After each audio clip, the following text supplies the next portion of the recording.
Most welcome everyone. कैसे हैं आप लोग? स्वस्थ हैं और बेहतरीन हैं, मज़े में हैं, आनंद में हैं, है ना? चलिए, आज आप लोग फिर हम लोग जो है एक बेहतरीन वीडियो के साथ आमने सामने हो रहे हैं और आप लोगों को बेहतरीन टॉपिक पर चर्चा हम लोग करेंगे। और आज टॉपिक दिख रहा होगा व्हाइट बोर्ड पर, क्या है? कार्बोहाइड्रेट। कार्बोहाइड्रेट का बेटा पहला वीडियो आपके पास पहुंच चुका है, उसको मैं कंपोज करके आपको मैं बताया हूं कि ये 3 नंबर 4 नंबर का क्वेश्चन बन के आता है। अब आज जो है कार्बोहाइड्रेट का परिचय हम लोग करेंगे उसके आणविक संरचना के आधार पर। कल हम लोग कार्बोहाइड्रेट का परिचय किए थे, हमारे जीवन से उसका क्या संबंध है, और आज चर्चा उसकी आणविक रचना पर चलेगी। देखो बेटा, कार्बोहाइड्रेट शब्द जो है 2 शब्दों से बना है। पहला शब्द क्या है? कार्बो। पहला शब्द क्या है? कार्बो मीन्स कार्बन, यानी इसका संबंध कार्बन से है। और दूसरा क्या है? हाइड्रेट। हाइड्रेट मीन्स क्या होता है? वाटर। हाइड्रेट मीन्स क्या होता है? वाटर, यानी कार्बन और पानी का कुछ संबंध है। यानी कार्बोहाइड्रेट में कार्बन तो होगा ही होगा, लेकिन उस कार्बन से जल के अणुओं का कुछ संबंध होगा। देखिए कैसे इनका नाम कार्बोहाइड्रेट पड़ा है। एक बेटा सिंपलेस्ट कार्बोहाइड्रेट है C6H12O6। देख लो बेटा, ये कार्बन 6 है तो इसके साथ क्या है? 12 हाइड्रोजन और 6 ऑक्सीजन से क्या बनेगा? 6 अणु पानी बनता है ना? तो यहां देखिए x का मान कितना है? 6 और y का मान भी कितना है? 6। तो यहाँ ग्लूकोज के अणु में क्या है? कार्बन, हाइड्रोजन और ऑक्सीजन ऐसे जुड़े हैं कि कार्बन ऑक्सीजन का, हाइड्रोजन और ऑक्सीजन का अनुपात क्या है? पानी के अणु का अनुपात है। तो कार्बन से हाइड्रोजन और ऑक्सीजन कैसे जुड़ा होता है? जल के अणु के अनुपात में जुड़ा होता है। तो ये क्या हो गया? कार्बो, और ये क्या हो गया? हाइड्रेट, है ना? दूसरा जरा देख लो एग्जांपल, C12H22O11। आप जरा देखो, ये कौन है? ये सुक्रोज है। सुक्रोज यानी हमारे डेली लाइफ में जो यूज होने वाला चीनी है, ये उस चीनी का सूत्र है। सुक्रोज किसका सूत्र है? चीनी का। जरा इनको देखो तो ये क्या है? C12H2O का क्या है? 11, यानी इसमें 11 अणु हाइड्रोजन और ऑक्सीजन पानी के अणु के अनुपात में है। तो यहाँ भी क्या है? कार्बन और हाइड्रोजन। यहाँ x का मान कितना है? 12 है। यहाँ y का मान कितना है? 11 है। तो ये बेटा कारण थे इनका नाम कार्बोहाइड्रेट रखने के लिए। लेकिन एक सबसे बड़ी समस्या ये आई कि यहाँ पर कुछ ऐसे कार्बोहाइड्रेट थे लेकिन इनके पास जो है ये अनुपात नहीं था। ये अनुपात नहीं था। जैसे ये कौन है? रेमिनोज। रेमिनोज एक ऐसा कार्बोहाइड्रेट है जिसके पास जल का अनुपात ये नहीं है। यहां देखो, इसमें कितने हैं? अब देखो, कार्बन तो 6 हो गया, हाइड्रोजन 12 है, लेकिन ऑक्सीजन 5 है। तो 5 ऑक्सीजन और इसके साथ क्रिया करके ये जल के अणु के अनुपात नहीं बनाएंगे। लेकिन जल के अणु का अनुपात बनावे या ना बनावे, लेकिन ये भी कार्बोहाइड्रेट है। क्लियर? और यहां देखो, और कुछ यौगिक ऐसे हैं जिनके पास इस तरह की आणविक रचना है, कार्बन और हाइड्रेट के अनुपात में है, लेकिन वो कार्बोहाइड्रेट नहीं है। जैसे इनका एग्जाम्पल देखो क्या है, ये है CH2O, ये इस तरह से भी लिखा जा सकता है H और COH। ये कौन है बेटा? फॉर्मेल्डिहाइड। कौन है? फॉर्मेल्डिहाइड है। यहां देखो कार्बन और हाइड्रोजन में अनुपात भी है, कार्बन 1 H2O का 1, यानी X बराबर 1 Y बराबर भी 1। लेकिन ये कार्बोहाइड्रेट नहीं है। वहीं दूसरी ओर जरा देखो, ये CH3COOH, तो यहाँ क्या होगा? C2H4O2, तो यहाँ क्या होगा? C2H2O और 2। तो यहाँ भी देखो क्या है, X का मान 2 और Y का मान 2। यहाँ भी पानी के अनुपात में है, यहाँ भी पानी के अनुपात में है। तो ये कौन सा कंपाउंड है? ये कंपाउंड है एसिटिक एसिड। Acetic acid. तो ये दोनों क्या है? ये दोनों नॉन कार्बोहाइड्रेट है, नॉन कार्बोहाइड्रेट। ये कार्बोहाइड्रेट नहीं है, लेकिन इनमें जल के अणुओं का अनुपात है कार्बन के साथ। इसमें देखो जल के अणु के अनुपात में नहीं है हाइड्रोजन और ऑक्सीजन कार्बन के साथ, लेकिन ये कार्बोहाइड्रेट है और ये कार्बोहाइड्रेट नहीं है। इसका मतलब क्या है कि ये जो व्याख्या दी गई कार्बन और हाइड्रोजन के अनुपात की व्याख्या दी गई, नाम तो इनको कार्बोहाइड्रेट मिल गया, लेकिन ये कुछ गड़बड़ घोटाला है, बीच में कहीं कहीं कुछ गड़बड़ है। तो इसका मतलब क्या है कि इसको नए तरीके से परिभाषित करने की जरूरत हुई। तो नए तरीके से इसको कैसे परिभाषित किया गया, तो नई परिभाषा देखते हैं और फिर उनके एक एक लक्षणों पर चर्चा करते हैं और फिर उनके स्ट्रक्चर के बारे में हमारी आपकी चर्चा हो जाएगी। तो इसका फट से आप स्क्रीनशॉट लीजिए और उसके बाद आगे हम लोग या वीडियो रोक करके भी आप नोट कर सकते हैं, नो टेंशन। आप आराम से जो है नोट करते चलिए और समझते चलिए कि कार्बन और कार्बोहाइड्रेट के अणु में कार्बन के साथ हाइड्रोजन और ऑक्सीजन किस अनुपात में है? जल के अनुपात में है। इस तरह इसको नाम क्या मिल गया? कार्बोहाइड्रेट। लेकिन ये सबके लिए लागू नहीं होता, आप एक्सेप्शन भी देख लिए कि सबके लिए लागू नहीं होता। तो आधुनिक परिभाषा के अनुसार क्या है? आधुनिक परिभाषा के अनुसार कार्बोहाइड्रेट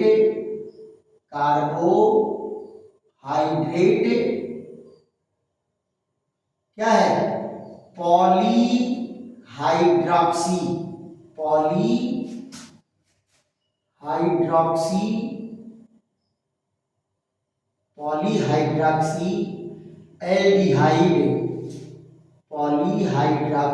एल्डिहाइड व कीटोन होते हैं। पॉलीहाइड्रॉक्सी एल्डिहाइड व कीटोन होते हैं। ये क्या होता है बेटा?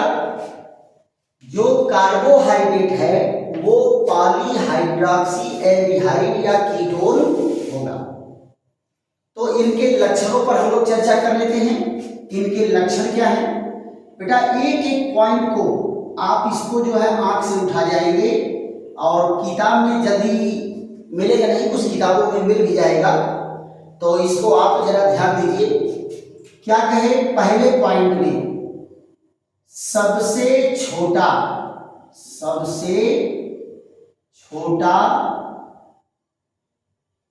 कार्बोहाइड्रेट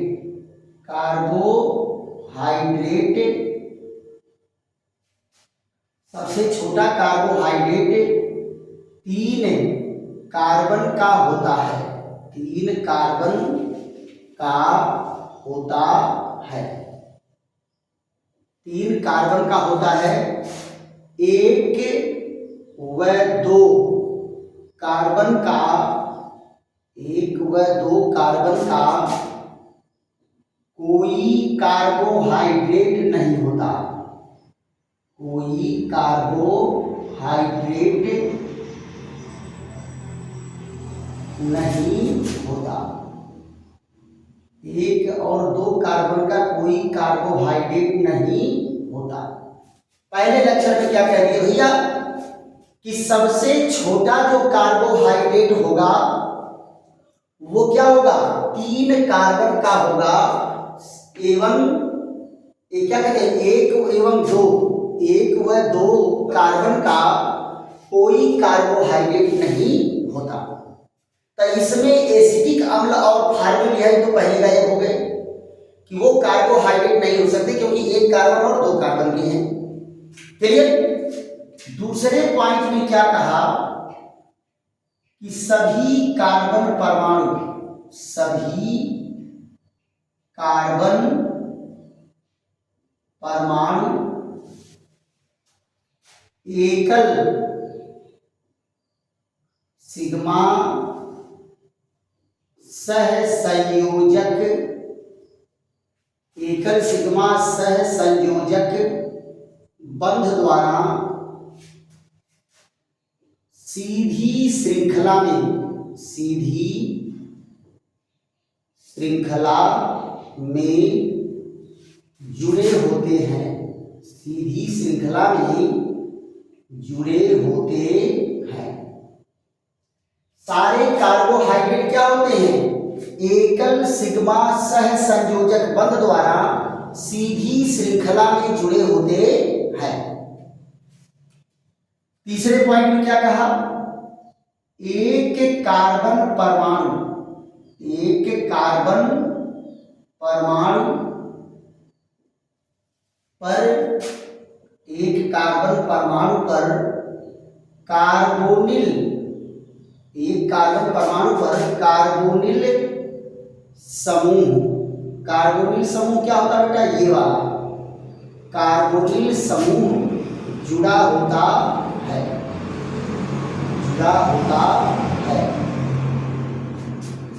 यदि किनारे पर, यदि किनारे पर जुड़ा हो, किनारे पर जुड़ा हो तो, किनारे पर जुड़ा हो तो क्या बनाएगा, एल्डो समूह। किनारे पर जुड़ा हो तो एल्डो समूह, और बीच में जुड़ा हो तो, बीच में जुड़ा हो तो कीटो समूह, बीच में जुड़ा होगा तो क्या बनाएगा, कीटो समूह बनाता है। अगर बीच में जुड़ा होगा तो कीटो समूह बनाएगा, और अगर किनारे पर जुड़ा होगा तो एल्डो समूह बनाएगा, है ना। यहां देखिए चौथे नंबर पर क्या कहा कि शेष कार्बन परमाणु पर, शेष कार्बन परमाणुओं पर, शेष कार्बन परमाणुओं पर एक OH समूह, एक OH समूह जुड़ा होता है। यानी बचे हुए कार्बन परमाणु पर बेटा प्रत्येक कार्बन परमाणु पर एक OH समूह रहेगा, एक OH समूह रहेगा। एक कार्बन पर 2 OH नहीं रहेंगे। क्यों? क्योंकि आपको मैं पहले बता चुका हूं कि एक कार्बन पर अगर 2 OH आए तो फट से एक अणु पानी बना करके कार्बोनिल ग्रुप बना लेगा। लेकिन जितने कार्बन बच रहे हैं प्रत्येक कार्बन पर एक OH समूह रहेगा। और पांचवें पॉइंट में क्या कहे, कार्बन परमाणुओं की शेष संयोजकताएं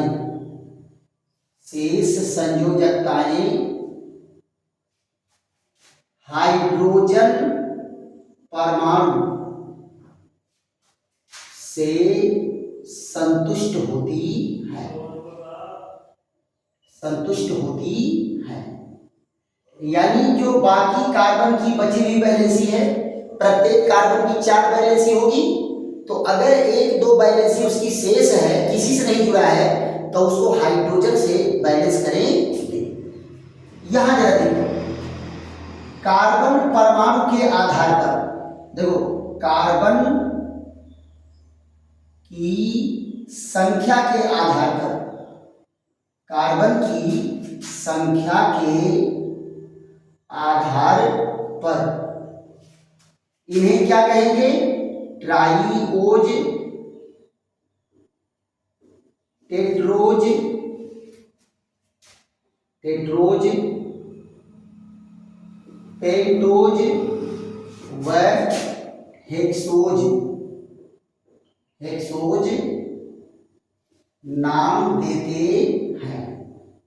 देखो बेटा, कार्बन परमाणु की संख्या के आधार पर अगर कार्बोहाइड्रेट का नाम लेना होगा तो क्या नाम लेंगे? कार्बन परमाणु अगर 3 कार्बन है तो ट्राइओज, 4 कार्बन है तो टेट्रोज, 5 कार्बन है तो पेंटोज, 6 कार्बन है तो हेक्सोज। यहां देखिए 7वें 8वें पॉइंट में क्या कहा गया? यदि एल्डो समूह हो, यदि एल्डो समूह हो, तो एल्डो समूह हो तो क्या होगा? यहां 3 कार्बन का है तो क्या कहलाएगा? Aldo triose. और क्या कहलाएगा? Aldo tetrose, Aldo tetrose, Aldo कीटोज, अरे एल्डो क्या होगा? Pentose, Aldo pentose. और क्या होगा? एल्डो हेक्सोज,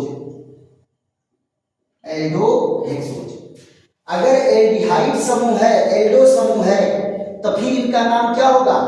3 कार्बन का है aldo triose, 4 carbon aldo tetrose, 5 carbon aldo pentose, 6 carbon aldo hexose. दूसरा क्या है? यदि कीटो समूह, यदि कीटो समूह उपस्थित हो, कीटो समूह उपस्थित हो तो क्या कहलाएगा? 3 कार्बन का है तो क्या कहलाएगा? कीटो ट्राइओज। और क्या कहलाएगा? कीटो टेट्रोज, कीटो टेट्रोज और कीटो पेंटोज। और क्या है? Keto hexose. इस तरह से नाम पड़ेगा। अब आप जरा देखो, कीटो समूह बेटा क्या होता है? कीटो समूह जैसे कार्बोनिल ग्रुप ये है, क्या है? Carbonyl group. और इसके दोनों एडजेसेंट कार्बन परमाणु अगर है, एडजेसेंट वाला भी क्या है? कार्बन परमाणु है, तो ये समूह क्या कहलाएगा? कीटो। ये समूह क्या कहलाएगा? कीटो। एल्डो समूह की बात अगर करेंगे तो यहां देखो, कार्बोनिल कार्बन तो ये है, इसके एक संयोजकता से हाइड्रोजन जुड़ा होगा और इसके एक संयोजकता से कार्बन जुड़ा होगा। तो ये ग्रुप जो है, ये पूरा का पूरा ग्रुप, ये क्या कहलाएगा? Aldo group. क्या कहलाएगा?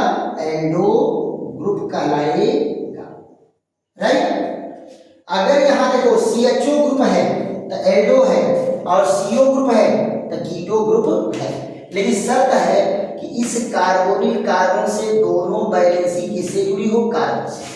और इसमें क्या है? इसके दोनों वैलेंसी से एक हाइड्रोजन और एक कार्बन, तो ये एल्डो समूह कहलाएगा।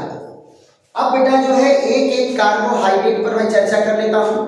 3 कार्बन वाला, 4 कार्बन वाला, 5 कार्बन वाला, 6 कार्बन वाला, इन पर चर्चा करते हैं और एकदम थ्योरी बेटा कंफर्म हो जाएगी। लेकिन ये क्या है? ये एक एक पॉइंट आपको नोट करके याद करना पड़ेगा। चलिए इसका फट से स्क्रीनशॉट लीजिए, उसके बाद जो है इनके एग्जाम्पल देते हैं आपको।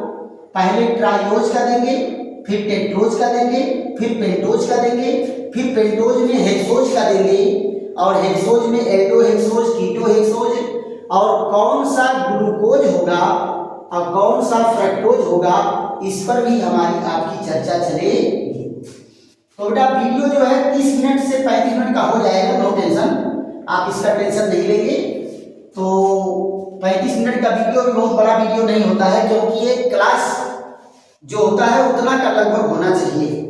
तो आप जरा देखो, 3 कार्बन का अगर है तो पहले क्या कहा कि 3 के तीनों कार्बन स्टेट होंगे। दूसरा कहा कि कार्बन पर एक कार्बोनिल होगा।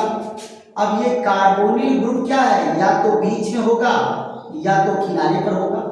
बीच में होगा तो कीटो ग्रुप और किनारे पर होगा तो एल्डो ग्रुप। क्या कहे, बचे हुए कार्बन पर OH रहेगा, एक OH रहेगा। तो यहां देखो इसके दोनों कार्बन पर OH हो गया ये। फिर क्या कहे कि बची हुई बैलेंसी किससे बैलेंस होगी, हाइड्रोजन से। तो इस कार्बन की 2 बैलेंसी तो मान लो है, अभी 2 बैलेंसी बची है, तो इनको किससे बैलेंस करेंगे, हाइड्रोजन से। इसकी 3 है तो चौथी किससे बैलेंस होगी, हाइड्रोजन से। और इसका भी 3 है, 2 और 1 3, तो ये किससे बैलेंस होगा, हाइड्रोजन से। ऐसे यहां देखो इसकी 2 बैलेंसी अभी बची हुई है तो 4 हो गई है। इस कार्बन की 4 पूरा हो गई, 2 इधर, 1 इधर, 1 इधर, तो इसका 2 बचा हुआ है, तो इसका हाइड्रोजन से बैलेंस कर दिया जाएगा। अब देखो यहाँ कौन सा ग्रुप ये लगा है, एल्डो। कौन सा ग्रुप है, एल्डो। और यहाँ ये कौन सा ग्रुप है, कीटो। कौन सा ग्रुप है, कीटो। तो इसका नाम क्या है, एल्डो। 3 कार्बन का है तो ट्राइओज। इसका क्या नाम है, कीटो ट्राइओज, कीटो ट्राइओज। दूसरा जरा देखो तो, अगर 4 कार्बन का है तो ऐसे चारों कार्बन क्या होंगे, सीधी श्रृंखला में जुड़ा होगा, सीधी श्रृंखला में जुड़ा होगा। तो यहां देखो, यहां क्या है, कार्बोनिल ग्रुप, और इसमें कार्बोनिल ग्रुप।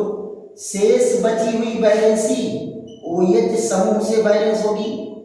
किससे बैलेंस होगी, OH समूह से। यहां देखो सबकी 4 बैलेंसी पूरी हो जा रही है। यहां जरा देखिए, इस पर क्या है, OH। यहां OH, एक कार्बन पर 2 OH नहीं रहेगा, पहले बताया। इसकी 2 बैलेंसी शेष है तो हाइड्रोजन से। इसकी 3 हो गई, 1 बची है हाइड्रोजन से। इसकी 3 हो गई, 1 बची है हाइड्रोजन से। इसकी 3 हो गई, 1 बची है हाइड्रोजन से। यहां देखिए एल्डो ग्रुप है, और यहां कौन सा ग्रुप है, कीटो ग्रुप है। कौन सा ग्रुप है, कीटो ग्रुप है। तो इसका क्या नाम बेटा, इसका नाम है एल्डो टेट्रोज। क्या नाम है, एल्डो टेट्रोज। और इसका क्या नाम है, कीटो टेट्रोज। उसका नाम है एल्डो टेट्रोज, तो इसका नाम क्या है, कीटो टेट्रोज, कीटो टेट्रोज। क्लियर। तीसरे नंबर पर अगर आ जाओ, ये 5 कार्बन है, ये देखो 5 कार्बन सीधी रेखा में जुड़े हुए हैं। इसके भी 5 कार्बन सीधी रेखा में जुड़े हैं। ये यहां देखो कीटो कार्बोनिल ग्रुप लगा, यहां पर कार्बोनिल ग्रुप लगा।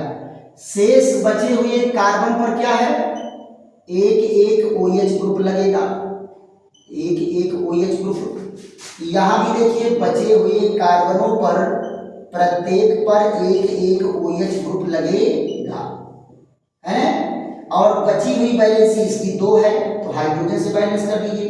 इसकी 1 है, इसकी भी 1 है, इसकी चारों पूरा हो गई है। इसकी 2 बची है यहाँ हाइड्रोजन से। यहां जरा देखिए H H H H H और यहाँ हाइड्रोजन। ये देखो 5 कार्बन का है तो क्या है बेटा, एल्डोपेंटोज। 5 कार्बन का जो क्या है, एल्डोपेंटोज। और ये क्या है, ये है कीटोपेंटोज। क्या है, कीटोपेंटोज। यहाँ पर कौन सा समूह लगा है? यहाँ पर है कीटो समूह। और यहाँ पर ये वाला कौन सा समूह है? यहाँ पर है एल्डो समूह। तो एल्डो समूह होने के एल्डो पेंटोज नाम पड़ गया। क्या पड़ गया? Aldo pentose. और यहाँ पर कीटोन होने के नाते क्या पड़ गया? कीटो पेंटोज। तो ये 3 कार्बन, 4 कार्बन, 5 कार्बन। आइए अब 6 कार्बन वाले पर चलते हैं। यहां जरा देखो, सी सी सी सी सी और एक कार्बन और सी। यहां जरा देखो, सी सी सी सी सी और सी। देखो तो प्रत्येक कार्बन सीधी श्रृंखला में सिंगल बॉन्ड से जुड़ा है कि नहीं जुड़ा है? अब यहां देखो, किनारे वाले पर क्या है? कार्बोनिल होगा। यहां बीच वाले में है। आप सोच रहे होंगे कि सर काहे 2 नंबर पर ही लगा रहे हैं, इन पर काहे नहीं लगा रहे हैं? तो बेटा जब फ्रक्टोज का रासायनिक गुण पढ़ाएंगे तो वहां आपको प्रूफ किया जाएगा एक रिएक्शन से कि ये कार्बोनिल ग्रुप जो है कार्बन नंबर 2 पर ही होता है। तो यहां जरा देखिए, ये OH, ये OH, ये OH, ये OH, ये OH।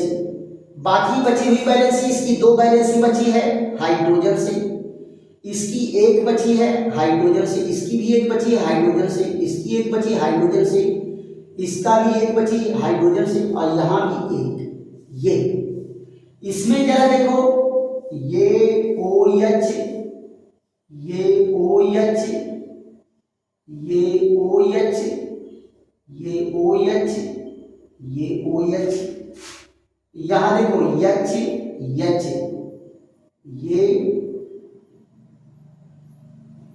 इसका तो चारों पूरा हो गया है। इस पर 2 हाइड्रोजन लगा देंगे। देखो इसमें एल्डो समूह है, तो एल्डो समूह होने के नाते इसका नाम क्या पड़ जाएगा? Aldo hexose. क्या नाम पड़ गया? Aldo hexose. और यहां पर जो देखो कीटो ग्रुप है, इसलिए इसका नाम क्या पड़ गया? Keto hexose. क्या नाम पड़ गया? Keto hexose. अब बात आता है बेटा कि ग्लूकोज और फ्रक्टोज भी हेक्सोज है। ग्लूकोज और फ्रक्टोज भी हेक्सोज है, तो क्या इनको हम ग्लूकोज कह सकते हैं? क्या इनको हम फ्रक्टोज कह सकते हैं? नहीं। क्यों? क्योंकि एक थोड़ा सा अंतर होता है। यदि कार्बन नंबर 3 का OH बाईं ओर चला है तो इसका नाम ग्लूकोज हो जाएगा। क्या नाम हो जाएगा? ग्लूकोज। इसका भी कार्बन नंबर 3 का OH अगर बाईं ओर आ जाए तो इसका नाम क्या हो जाएगा? फ्रक्टोज हो जाएगा। क्लियर? तो अब आप लोग देख लो कि किसको ग्लूकोज कहेंगे, किसको फ्रक्टोज कहेंगे। देखो 6 कार्बन का ग्लूकोज है और 6 कार्बन का फ्रक्टोज है। यहां जरा देखो, C C C C C है। तो यहां जरा देखिए CO और यहां CO। ये देखिए ये है OH, लेकिन 3 नंबर का OH क्या होगा? बाईं ओर। फिर OH क्या है? दाहिनी ओर आ गए। सारे OH दाहिनी ओर आ गए। केवल कार्बन नंबर 3 का OH, यहां देखिए ये OH, इसका OH किधर होगा? इधर होगा बाईं ओर। इसका OH देखिए, इसका OH देखिए, इसका OH देखिए, राइट। अब बची हुई वैलेंसी को किससे बैलेंस करेंगे? हाइड्रोजन से। इसकी 2 वैलेंसी है, 2 बची हुई है, 4 वैलेंसी होती है हाइड्रोजन से। इसकी 3, 1 2 3 हो गई, चौथी हाइड्रोजन से। इसका भी 1 2 3 हो गया, ये हाइड्रोजन से। इसका भी 1 2 3 हो गया हाइड्रोजन से। इसका भी 1 2 3 हो गया हाइड्रोजन से। इसका भी 2 और 3, 1 बचा है ये। तो ये क्या है? ये एल्डो हेक्सोज है। ये क्या है बेटा? ये एल्डो हेक्सोज है। एल्डो हेक्सोज है। इसी को हम क्या कह सकते हैं? यही ग्लूकोज का अणु है। किसका अणु है? ग्लूकोज का अणु है। कब? जब तीसरे कार्बन का OH बाईं ओर है तब। यहां जरा देखो इनके लिए, ये क्या है H, यहाँ H, यहाँ H और यहाँ H है ना, और यहाँ क्या है H, ये यहाँ पर कौन सा ग्रुप है, कीटो ग्रुप है। कौन सा ग्रुप है, कीटो। तो ये क्या होगा, इसका नाम है कीटो हेक्सोज। लेकिन OH ग्रुप बाईं ओर है तीसरे कार्बन का OH बाईं ओर है, तो इसी का नाम क्या हो जाएगा, इसी का नाम है फ्रक्टोज। क्या नाम है, फ्रक्टोज। और ये फ्रक्टोज में 1 नंबर का आप लोग जान जाओ, ऑब्जेक्टिव क्वेश्चन में आता है सबसे मीठा शर्करा। सबसे मीठा शर्करा कौन है, फ्रक्टोज है। सभी शर्कराओं में सबसे मीठा शर्करा कौन है, फ्रक्टोज है। तो हम लोगों की चर्चा क्या रही, ट्राइओज, टेट्रोज, पेंटोज और हेक्सोज। उस हेक्सोज में एल्डोहेक्सोज, कौन सा एल्डोहेक्सोज ग्लूकोज होगा और कौन सा कीटो हेक्सोज जो है फ्रक्टोज होगा, इस पर हमारी आपकी चर्चा रही है। तो आज हम लोग क्या है, कार्बोहाइड्रेट की आणविक रचना को स्पष्ट रूप से पढ़ लिए कि कार्बोहाइड्रेट की आणविक रचना कैसी होती है, उनके क्या लक्षण होते हैं। तो आप जरा बताओ, पॉलीहाइड्रॉक्सी एल्डिहाइड है कि नहीं, पॉलीहाइड्रॉक्सी कीटोन है कि नहीं। पॉली मतलब क्या है, 2 से ज्यादा, 2 या 2 से ज्यादा अगर OH है तो पॉलीहाइड्रॉक्सी है। पॉली मतलब मोर नंबर, पॉली मतलब मोर नंबर। तो ऐसे अणु जिसमें बहुत से कार्बो क्या कहते हैं हाइड्रॉक्सिल ग्रुप हो और उसमें एल्डो हो, कीटो हो, तो कार्बोहाइड्रेट कहलाएगा। क्लियर। तो ये जो है, आशा है कि आप लोगों को पूरा बढ़िया समझ में आ गया होगा। इसको खूब उतार करके बेटा नोट भी तैयार करेंगे, बनाते चलेंगे, है ना। और जो लक्षण इसके नोट कराए, एक एक लक्षण आप नोट करेंगे। ऐसे ही बेहतरीन वीडियो के साथ फिर हमारी आपकी मुलाकात होगी। और अगर वीडियो बेटा समझ में आ रहा है तो खूब लाइक करो, शेयर करो, सब्सक्राइब करो और दोस्तों मित्रों को भी बताओ कि आंधी तूफान की तरह से केमिस्ट्री चल रही है, चलो भैया पढ़ा जाए, है ना, पढ़ा जाए। चैनल का नाम क्या है, राधेश्याम केमिस्ट्री वाले, राधेश्याम केमिस्ट्री वाले। चलिए फिर ऐसे ही बेहतरीन वीडियो के साथ हमारी आपकी मुलाकात होगी। तब तक के लिए थैंक यू, धन्यवाद, विश्राम।